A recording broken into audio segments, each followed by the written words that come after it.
Oke, Assalamualaikum warahmatullahi wabarakatuh. Baik, di pertemuan ini kita masuk ke minggu ke-6 perkuliahan fisika dasar ya. Nah, di topik ini kita akan lanjut membahas tentang osilasi. Ada yang pernah dengar apa itu osilasi? Nah, jadi osilasi itu sama seperti getaran ya. Jadi vibrasi, osilasi itu dua hal yang istilah yang sama ya, yang menjelaskan tentang getaran. Nah, jadi osilasi adalah getaran atau gerakan bolak-balik ya di sekitar posisi setimbang. Maksudnya apa? Posisi yang memang dia itu eh, pada kondisi setimbangnya, artinya gerakan itu bisa bergeser ke arah kanan atau ke kiri atau ke bawah atau ke atas. Pokoknya dia itu dari titik setimbangnya dia balik, bisa melewati titik setimbang kemudian balik lagi.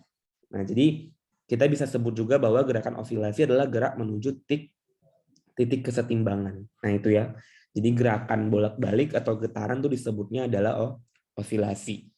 Nah, perlu kita ingat bahwa saat mencapai posisi setimbang, sistem itu masih memiliki kelebihan energi sehingga melampaui posisi setimbang. Jadi kadang-kadang kayak kita lari pengennya nyampe ke satu titik, terus karena energi kelebihan, jadi kayak kelewatan ya. Nah, sama kayak kita bawa motor, kadang-kadang jadi ngeremnya tuh lambat, jadinya kelewatan misalnya. Nah, tetapi sistem itu akan kembali berbalik arah ke titik setimbangnya, tapi dia akan kembali serta-merta kembali. Nah, tapi untuk kembali itu dia butuh energi. Nanti makanya ada namanya energi osilasi ya. Nah, jadi ketika dia getaran itu melewati titik setimbang, maka ada energi yang bekerja di sana untuk mengembalikan ke posisi awal.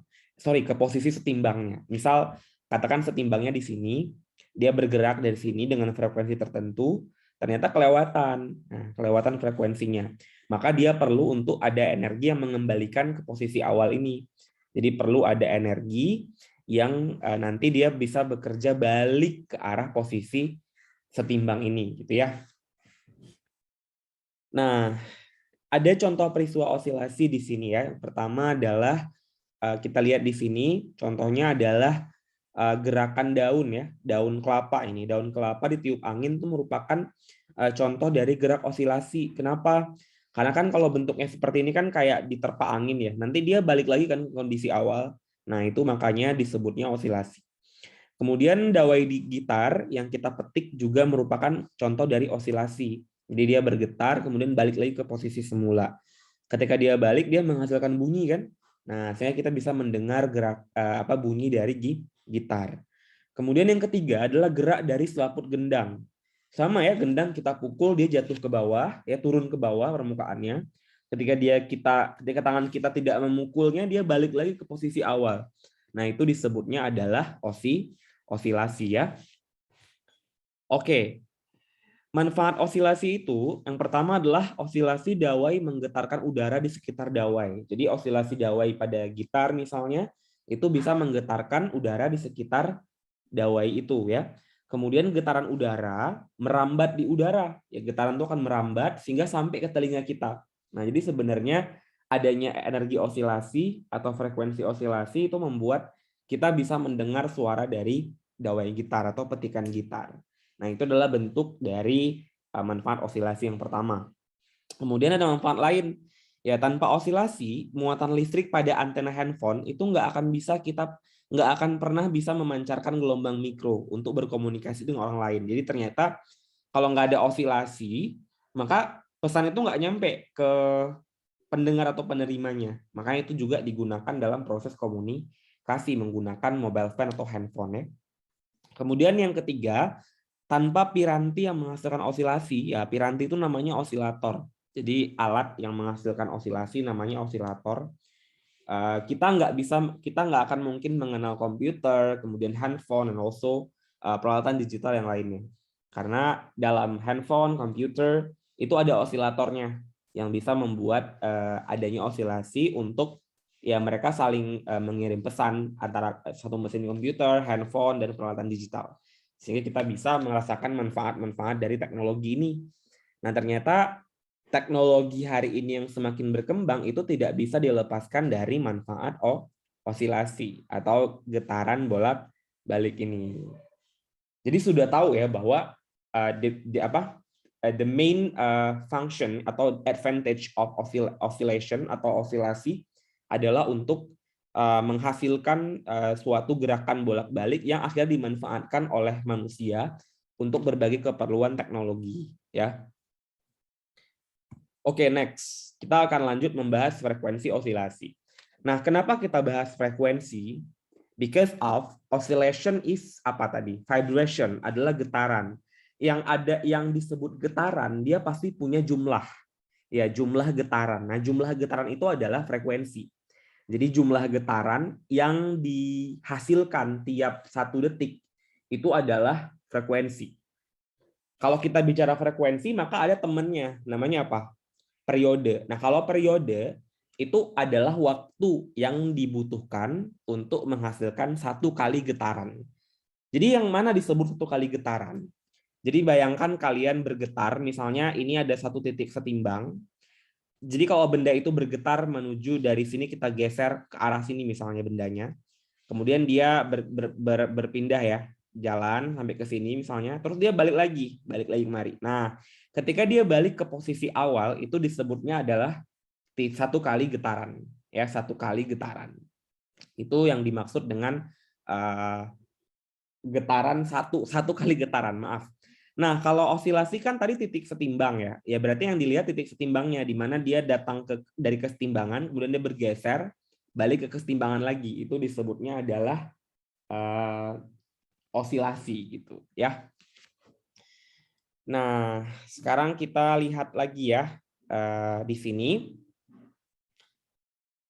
Agar ini jadi gini, bahwa osilasi itu kan gerak bolak-balik di sekitar posisi setimbang.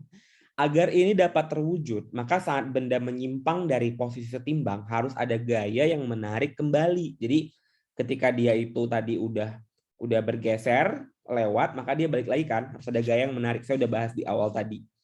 Nah, sehingga nanti bisa dituliskan gaya dari yang menarik kembali itu adalah F sama dengan min CY. Sebenarnya kenapa min ya? Karena kan gayanya kebalikan, karena menarik balik. Jadi kan pasti berlawanan sama arah datangnya pertama. Jadi kalau datangnya pertama dia arahnya ke kiri, maka ketika dia harus ada energi balik, ya berarti ke kanan. Ataupun sebaliknya, makanya simbolnya adalah negatif. Ya, C itu konstanta, sedangkan Y adalah simpangan benda dari posisi setimbang. Misalnya setimbangnya di sini, menyimpangnya berapa senti atau berapa meter, misalnya kemari 2 meter misalnya, atau 2 senti, dituliskan di sini. Nah, itu adalah Y-nya. Nah, ini mirip dengan hukum Hooke sebenarnya. Jadi if you see here, gaya ini tuh seperti persamaan hukum Hooke. Nah, coba lihat nih. Jadi posisi dia itu setimbang itu yang posisi ini kan, misalnya. Kemudian dia setimbangnya di sini, kemudian datang ke kanan, melenceng ke kanan, balik ke kiri. Yang merah ya. Yang kanan juga datang ke kiri, terus melenceng ke kiri, belok ke kanan, balik ke kanan. Itu disebutnya dengan gaya balik. Sedangkan Y adalah jarak yang ditempuh dari penyimpangan ini. Kan titik setimbangnya di sini ya. Berarti menyimpang sejauh Y. Ini juga sama, setimbangnya di sini menyimpang sejauh Y ya. Oke. Jika osilasi terjadi dalam ruang 3 dimensi, ya kita nggak akan bahas ini sih so far, jadi boleh diabaikan ya. Oke.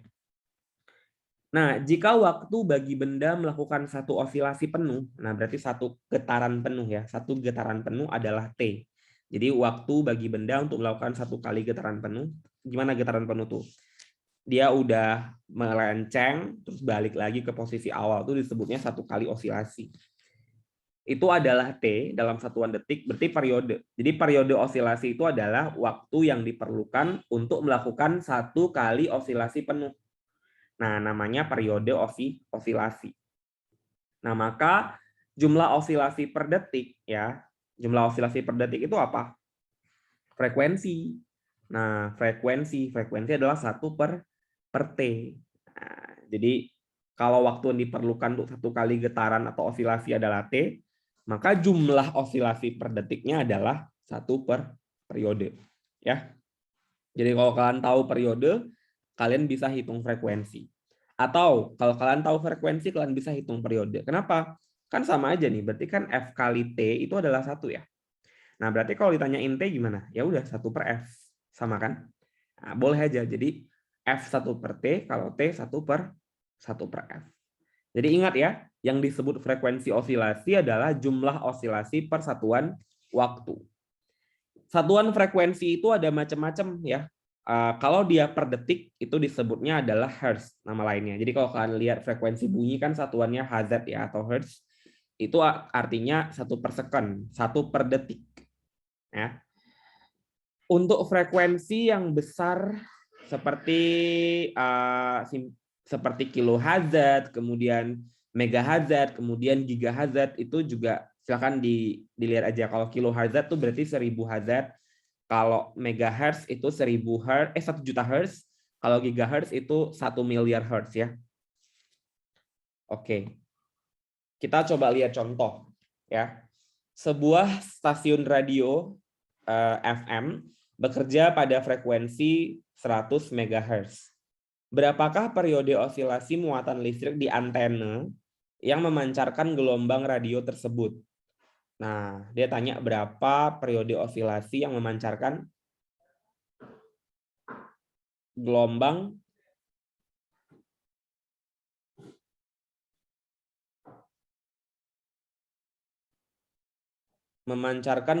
radio tersebut ya.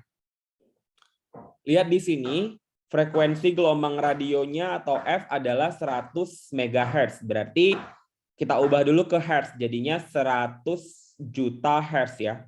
Nah, dari sini kemudian tadi kan ingat ya bahwa 1 MHz itu adalah 1 juta hertz. Jadi kalau misalnya 100 MHz adalah 100 juta kan, karena 100 gitu. Ya, bisa lah ya. Periode osilasi muatannya ya udah berarti seper frekuensi. Berarti 1 per F adalah 1 per 10 pangkat 8 ya. Ini kan 10 pangkat 8 berarti 10 pangkat minus 8 karena pangkat di bawah bawa ke atas jadi minus kan. Itu sifat dari eksponensial ya. Nah, ini contoh lain. Ayunan di sebuah taman bermain mengayun 5 kali dalam waktu 10 detik. Jadi mengayun 5 kali dalam waktu 10 detik. Jadi ingat, dalam 10 detik dia mengayunnya 5 kali. Nah, berarti waktu untuk satu ayunan berapa? Jadi kan ayunan itu kan sama aja seperti mengayun tuh kayak bergetar sebenarnya. Bergetar 5 kali dalam 10 detik. Pertanyaan frekuensi. Untuk menghitung frekuensi, kita harus tahu periodenya dulu. Jadi di sini kita hitung dulu periodenya. Periode itu adalah, ingat aja kan 5 kali ayunan 10 detik. Berarti untuk satu ayunan. Karena periode itu waktu untuk 1 kali getaran atau 1 kali ayunan. Berarti 10 dibagi 5. Jadi waktunya dibagi sama jumlah getarannya. Berarti untuk satu ayun itu 2 sekon. 2 sekon itu untuk 1 ayunan. Itulah periode kan. Langsung hitung frekuensi. Frekuensi berarti 1 per periode. Berarti 1 per 2 adalah 0,5 Hz atau Hertz. Paham ya? Oke. Ini adalah bentuk dari ayunan sederhana. Ini adalah contoh lain dari osilasi. Penerapannya pada bandul sederhana. Nah, bandul ini adalah terdiri dari seutas tali. Lihat ya, ada seutas tali yang garisnya hitam. Itu tidak memiliki, yang dianggap nggak punya massa. Jadi massa tali itu diabaikan sebenarnya. Jadi massa tali ini diabaikan. Kemudian di ujungnya diikat sebuah beban. Ini bebannya yang warna orange ini, beban ya. Kalau beban berarti dia punya massa, ya kan? Punya massa sehingga dia punya gaya berat W. W itu kan sama dengan M kali G ya, massa dikali percepatan gravitasi. Ujung atas tali dikaitkan pada posisi yang tetap seperti paku. Di ujung ini kayak dipaku, ditempel supaya dia nggak lepas ya. Nah, beban bergantung bebas dan bergerak bolak-balik akibat pengaruh gaya gravitasi bumi. Jadi ketika kita menarik beban ini dari posisi timbang kan tengah pertama, kita tarik ke kiri, nah, maka dia ada sudut yang terbentuk. Nah, sudutnya itu mempengaruhi gaya beratnya sehingga di sini W sin theta. Karena apa sin? Karena dia di sumbu X. Kan ini sumbu X ya, yang bawah ini. Y kan di atas ke sini kalau Y kan. Nah, jadi makanya sin. Kalau Y kan cos ya kemarin ya. Jadi di sini dia terhadap sumbu W-nya terhadap sumbu Y ini ya, karena kan dia lurus ya. bukan bawah ini, makanya sin. Kalau X baru cos. Maaf ya. Jadi ini karena dia itu W kan gaya ke bawah ya, berarti kan pada sumbu Y. Maka dia sin theta. Sudutnya itu kan sebesar yang ditarik ini. Nah itu ya. Nanti dia jalan nih dari sini ke posisi yang ini ya. Wah, apa ini? Kemudian dia balik lagi, ya kan, balik lagi kemari. Dari sini balik lagi ke posisi timbangnya, itu disebut dengan satu kali osilasi. Ya, berarti gravitasi bumi itu mempengaruhi osilasi ini, osilasi bandul sederhana. Jadi besarnya gravitasi bumi, percepatan itu mempengaruhi, besarnya massa beban juga mempengaruhi. Satu lagi yang mempengaruhi juga panjang dari tali. Nah, walaupun massa tali nggak ngaruh, tapi panjang talinya ngaruh. Nah, sama sudut ya. Nah, di sini kita lihat frekuensi osilasi bandul itu dirumuskan dengan F 1/2pi akar G per L. Jadi 2pi, pi itu adalah 3,14 ya, atau sama aja dengan 22/7. Boleh pakai 3,14 sama 22/7, itu sama. G adalah percepatan gravitasi dalam satuan meter per sekon kuadrat ya. Kalau L itu satuannya apa? Satuannya meter, harus satuannya meter ya. Nah, percobaan bandul ini pertama dilakukan oleh Foucault yang merupakan cara sederhana untuk membuktikan bumi itu berotasi. Jadi saat berayun, bidang yang dibentuk osilasi bandul tidak berubah meskipun bumi berotasi. Jadi kan sebenarnya kalau kita ngayunin bandul, dia geraknya masih digerakkan tetap di posisi yang ini aja gerakannya, tetap di posisi lurus ini kan, yang di sini. Tetap di sini terus posisinya. Tapi ketika bumi itu benar-benar memiliki rotasi yang cukup signifikan, artinya ketika diamati bumi udah berotasinya lumayan lama, nanti kan udah bergeser. Nah, ketika berotasi udah lama bumi, maka kita lihat posisinya udah pasti berubah. Nah, jadi bidang ayunannya udah berubah. Itulah bukti bahwa bumi itu berotasi. Nah, itu percobaannya dilakukan oleh Foucault ini. Jadi dulu dia kayak orang-orang menyaksikan proses bandul ini di ayun. Awalnya dia melihat ya posisinya selalu sama di bidang yang sama. Tapi karena dibiarin dalam waktu yang terlalu lama, ya berarti kan kalau waktunya udah berapa jam, bumi kan udah berotasi ya. Maksudnya gini, bumi itu berotasi dan dirasakan. Jadi kalau misalnya kita bentar nggak terasa, tapi kalau udah lama, bukan kita yang merasakan. Maksudnya bidang ayun udah bergeser. Nah, dia pertama di sini bidangnya, tiba-tiba mungkin dari sini gitu. Berarti kan ini kan ada diukur, ada sudutnya nih kan, ada dibuat sudutnya nih. Nanti dia pindah ke sudut yang lain, berarti sudah bergeser, berarti bumi sudah berotasi. Kenapa? Karena percepatan gravitasi bumi itu ngaruh. Berarti rotasi bumi juga mempengaruhi bidang itu. Tapi sebenarnya hanya bidang yang bergeser, besarnya nggak berubah juga. Jadi besar frekuensi tidak ditentukan oleh rotasi bumi, tapi bidangnya, pergeseran bidang ayunnya itu membuktikan bahwa bumi itu berotasi. Gitu ya maksudnya ya. Nah, ini contoh lain untuk osilasi pegas, digunakannya pada pegas. Kalau pegas tahu ya, kayak ada suatu, ya pegas itu banyak yang pair lah bentuknya ya. Ini ada pair, kemudian dikasih beban, kemudian ditarik ke bawah, sama sih kerjanya, dia tarik ke bawah. Posisi setimbangan kan ini yang pertama ya. Tarik ke bawah berarti ada gaya kan? Ada gaya balik yang akan menarik dia kembali ke posisi ini, naik turun gitu kan. Jadi makanya bisa lebih ke bawah, bisa lebih ke atas. Setimbangnya di sini. Nah, posisi yang tarik-tarik ke bawah sama naik ke atas kan naik set gitu. Pasti kan dia akan, kalau kalian narik pair kan pasti dia akan naik melebihi titik setimbangnya. Itu bayangin aja kayak kalian punya pair kan. Nah, itu. Jadi ini adalah posisi osilasi pegas. Nanti pakai hukum Hooke ya, yang F sama dengan KY ini. Jadi sama konstanta dikali dengan Y. Kenapa F-nya min? Karena tadi gaya balik untuk mengembalikan ke posisi setimbang itu pasti berlawanan arah dengan gaya awal yang diberikan.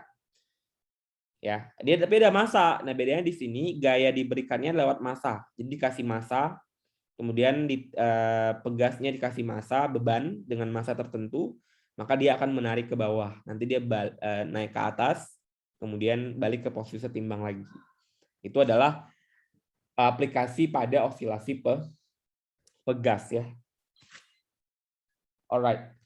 Kemudian kita lihat di sini contohnya. Sebentar nih. pada pegas nggak disebutkan ya berapa nilai frekuensinya ya. Nah, jadi untuk mencari frekuensi pada pegas ini, kita gunakan, ini kan kalau pada bandul kan G per L ya. Kalau di sini dia pakainya persamaannya ini, saya tulis saja ya persamaannya. Jadi persamaan yang digunakan adalah untuk pegas ya, khusus pegas itu adalah F sama dengan 1/2 pi juga, tapi akar dari K per M. K itu apa? Konstanta pegasnya, M itu massa bebannya. Nah, jadi massa bebannya itu nanti dalam satuan gram ya, satuannya adalah satuannya dalam kilogram. Nanti kalau konstanta pegas satuannya Newton per meter. Ya. Oke. Sekarang kita lihat di sini contohnya, pegas dari sebuah neraca memiliki panjang 20 cm. Berarti kalau panjang pegas ya I don't know what untuk apa ini ya. Tapi ini panjang awal mungkin ya. Ketika digunakan untuk menimbang sayuran 100 gram, berarti sayuran ini bebannya kan. Jadi kita punya massa beban itu adalah 100 gram. Pegas mengalami pertambahan panjang. Nah, pertambahan panjang ini kita anggapnya X ya. Karena kan, sorry, Y. Tadi kan kita pakainya Y di sini, FKY ya. 2 cm. Kemudian, jika gantungan sayuran tersebut sedikit ditarik sehingga berosilasi. Jadi, teman-teman ketika kalian nempelin beban di sini, biar dia berosilasi, tarik ke bawah. Tarik, nanti dia akan naik lagi ke atas. Nah, itu situlah terjadi proses osilasi. Nah, itu ya. Pertanyaannya berapa frekuensi osilasi? Nah, karena ini bicara pegas, maka kita perlu untuk mencari, berarti kan sebenarnya F-nya itu adalah 1/2 pi tadi kan, dikali dengan akar dari K per M. Nah, yang belum ada apa? M-nya sudah ada, yang belum ada K-nya, konstanta pegas. Nah, konstanta pegas dihitungnya lewat apa? Lewat rumus ini kan, rumus F sama dengan min KY ini kan. Nah, K-nya, F-nya belum ada. K-nya mau dicari, Y-nya udah ada kan. Nah, cari dulu F-nya gaya apa kira-kira? Kan sayur digantung. Berarti kan ke bawah. Kalau ke bawah ada gaya apa? Gaya berat. Jadi F-nya sama aja dengan gaya berat sebenarnya. Jadi M dikali percepatan gravitasi. Jadi M-nya adalah 100 gram diubah ke kilo ya. Dibagi 1000 berarti 0,1 kilo. Berarti 0,1 dikali percepatan gravitasinya adalah berapa? 10 kan? Kalau nggak diketahui 10 aja pakai ya percepatan gravitasi. Jadi jawabannya 1. Nah, Y-nya diubah ke meter. 2 cm diubah ke meter dibagi berapa? Dibagi 100 ya. Jadi 0,02 meter. Nah, maka kita bisa jawab di sini. F-nya udah ada. Kita cari K ya. Berarti ini negatifnya diabaikan aja ya. Langsung aja K sama dengan F per Y ya. Teman taruh di bawah. Jadi F-nya adalah 1 dibagi 0,02. Ya, 1 dibagi 0,02 berapa tuh? Berarti 1 dibagi 2 kali 10 pangkat negatif 2 ya. Nah, 10 pangkat negatif 2 bawa ke atas jadi 100 ya. Dibagi 2 sama dengan 50. Berarti K-nya 50. Masukkan kemari. 1 dibagi 2 kali 3,14 akar dari 50 dibagi masanya. 0,1. Berarti nanti jadinya 1 per berapa nih? 6,28 ya. Akar dari 50 bagi 0,1 itu berarti 50 dibagi 10 pangkat min 1. Bawa ke atas aja jadi pangkatnya jadi nggak negatif lagi kan. Jadi 1/6,28 kali akar dari 500. Nanti jawabannya segini ya frekuensinya. Nah, jadi ini nggak saya hitung selesai ya, tapi udah ngerti ya kira-kira cara menghitung frekuensi dari osilasi pegas. Oke. Nah, pemanfaatan dari osilasi pegas ini adalah pada spektrometer inframerah. Kalau kita di kimia, kita pakai spektrometer ini untuk melihat tentang molekul dan material. Jadi kita melihat gerakan molekul atau vibrasi molekul. Jadi alat ini memang dirancang sama ahli untuk melihat bagaimana pengaruh vibrasi penyusun molekul ataupun osilasi dari molekul tersebut. Jadi molekul itu kan kayak H2O misalnya air. Berarti kan ada atom apa aja? Ada atom O sama atom H-nya 2 ya. Nah, atom-atom ini berosilasi sebenarnya bergetar gitu, punya getaran. Nah, getaran-getaran mereka ini disebut, makanya bilang molekul itu mampu mengalami osilasi. Jadi kayak gini nih contohnya. Nah, misalnya nih apa atom karbon sama CO2 misalnya ya. Ya udahlah, misalnya nih COO misalnya. Jadi dia gerakan osilasi atau vibrasinya itu bisa seperti arah ini ke atas gitu ya.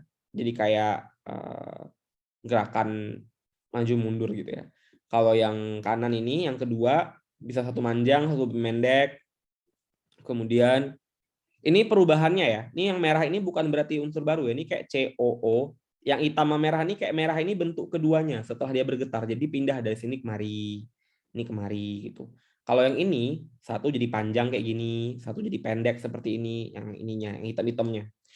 Kemudian kalau misalnya yang ke bawah ini satu, ini 2, 3, 4. Kalau yang ketiga itu seperti bentuk gunting, jadi menyatu dia, set gitu. Jadi kayak menggunting kan mendekat ya, jadi mendekat gitu ya.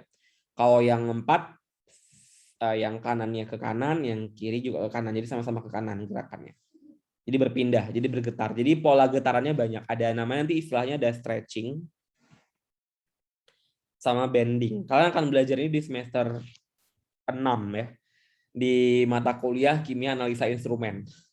Nanti yang ngajar saya juga mungkin. Jadi nanti kita detail bahasnya di sana. Saya ini cuma nyinggung kalau kira-kira vibrasi molekul atau getaran molekul itu akan seperti ini. Jadi dimanfaatkannya untuk spektrometer inframerah, gitu ya.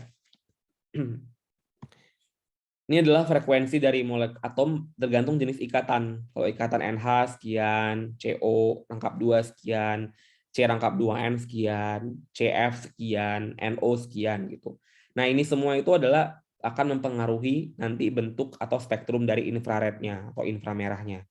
Biasanya nanti di dalam kimia kita kenal nama istilahnya IR. Jadi IR spektra. IR spektra itu adalah spektrum dari inframerah ya. Nah, ini adalah gambarnya. Jadi dia ada komputer yang sebagai detektor, sebagai tempat interpreter ya. Jadi tempat munculnya spektrum itu diolahnya di sini. Jadi ini adalah spektrum IR-nya, alat instrumennya, di mana kita meletakkan sampel nanti di sini. Sampelnya bisa bentuk padatan ya, sampel padat. Kemudian bisa bentuknya itu serbuk, bisa kayak membran, bisa juga bentuknya cair, ya tergantung. Tapi kalau kita pakai FTIR, biasanya Fourier Transform Infrared, itu mostly kita pakai zatnya yang padat, ya zat padat untuk mengukur serapan inframerah. Jadi pada gelombang inframerah nanti lihat kan gelombang itu macam-macam, ada gelombang radio, inframerah, ada gelombang tampak, ya itu kan macam-macam ya kalau di dalam pengukuran. Tapi detailnya kita belajar nanti di semester 6 ya. Jadi jangan terlalu bingung ya, jangan dianggap beban ini. Ini hanya pengenalan aja. Saya nggak akan tanya di ujian juga ya. Tapi you need to know ya. At least you know, belajar fisika ternyata ada kaitan sama kimia. Jadi jangan sampai merasa bahwa kita ngapain sih belajar fisika, karena kita kan kuliah di kimia. Selain kalian juga harus paham fisika dasar yang memang bisa diajarkan di IPA, kalau misalkan nanti jadi guru fisika, tapi sebenarnya juga kalian bisa mencari integrasi atau hubungan atau korelasi antara fisika dengan kimia. Jadi ada korelasinya. Karena kalau kita kan lebih, kalau di kimia kan pemanfaatan dari teori fisika itu kan, mostly di kimia fisik malah semuanya fisika sebenarnya, tapi diterapkan dalam molekul, makanya jadinya kimia fisik. Gitu. Nah, di analisa instrumen juga physically, jadi physically atau physical properties dianalisis dengan menggunakan instrumen, dan memang mostly atau major instrumen itu pakai konsep fisika. Nah, itu ya. Nah, jadi ingat bahwa prinsip kerja alat ini adalah dengan menembakkan sinar inframerah ke material. Jadi sinarnya ditembak ke material. Kalau ditembak ke material berarti ada sinar yang diserap, ada sinar yang diteruskan. Jadi kalau ini material kita, datang nih sinar IR. Nah, ada yang dia itu diserap oleh material ini, yang garis ini material kita ini ya. Dan juga yang diteruskan. Nah, yang diukur sama alat ini adalah yang diteruskan. Jadi yang diteruskan yang diukur sebenarnya. Jadi alat yang diteruskan itu yang dideteksi. Nah, cahaya yang lolos ini pasti Jadi gini, kalau datang misalnya dia 1000 gitu intensitasnya. Nyata yang diteruskan hanya 100. Kemana 900 lagi? Berarti udah diserap kan? Nah, jadi tapi alat ini hanya bisa mengukur yang diteruskan, sisanya itu. Jadi yang diteruskan berapa sinarnya. Nah, jadi kalau makin banyak, jadi makanya intensitas atau jumlah yang diteruskan itu ada yang tinggi, ada yang rendah. Jadi nanti muncul spektrumnya kayak gini. Nah, ada yang tinggi, ada yang rendah. Kalau yang tinggi berarti ini intensitasnya tinggi ya. Intensitasnya tinggi. Kalau ini intensitas rendah. Nah, yang garis pik-pik puncak-puncak ini itu intensitas cahaya apa? Cahaya yang diteruskan atau cahaya yang diserap? Diteruskan, karena kan tadi yang diukur sama alatnya yang diteruskan. Jadi kalau yang diteruskannya tinggi, berarti yang diserapnya banyak nggak? Nggak banyak, berarti banyak yang diteruskan. Berarti molekul ini tidak banyak menyerap sinar infrared pada bilangan gelombang pada deret 3.500 ke 3.000 ini ya. Nah, tapi dia ternyata banyak menyerap di 1.500 ke 2.000. Lihat nih, intensitas puncaknya kan rendah. Berarti kalau rendah, yang diteruskannya kecil. Berarti banyak yang udah diserap oleh molekul itu. Nah, berarti nanti kita lihat di tabel, kira-kira di 1.500 ke 2.000 ini ada ikatan apa? Misalnya CO gitu misalnya, ada karbonil misalnya. Berarti karbonil menyerapnya banyak sinar infrared. Tapi kalau di 3.500 ini ada ikatan hidroksil atau OH, ternyata dia OH nggak banyak menyerap. Nah, biasanya nih kalau OH ini kan pengaruh air, karena pelarutnya kan ada air. Jadi biasanya ada gugus fungsi OH. Jadi infrared ini nanti dia menganalisis sampel kita berdasarkan pada gugus fungsi, teman-teman. Gugus fungsi. Jadi nanti macam-macam gugus fungsinya ada. Maka di sini tadi kan contohnya CN, NH, OH. Berarti ini emang ngaruh ke sini karena gugus fungsi yang dilihat. Jadi kita sebenarnya lewat infrared ini yang kita analisis itu gugus fungsinya. Ya, kira-kira di molekul atau di zat yang kita buat ini sintesis ada gugus fungsi apa aja? Ada OH karena muncul di 3.400. Ada karbonil karena muncul di 1.500. Intensitasnya gimana? Apakah tinggi, rendah? Kalau rendah berarti yang diteruskan sedikit, berarti banyak yang diserap. Berarti karbonil banyak menyerap infrared. Kalau hidroksil OH tidak banyak menyerap infrared. Jadi info-info yang kayak gitu yang dibutuhkan untuk menganalisis suatu material. Dan ini paling famous dalam penelitian hari ini. Jadi mostly penelitian pasti kalau bikin material, plastik atau apapun, membran atau nanopartikel atau something yang bentuknya adalah serbuk atau apalah, material-material padat, itu pasti ukur infrared. Itu kayak uji apa sih? Kayak uji awal sebenarnya. Nah, itu. Jadi bagus. Nanti kalau ada teman-teman yang mau lanjut kuliah di MIPA kimia, pasti akan familiar sama IR ya, atau infrared spektroskopi ini. Ini contoh soal, soal bisa kalian kerjakan sebagai tugas, nggak banyak, cuma 3.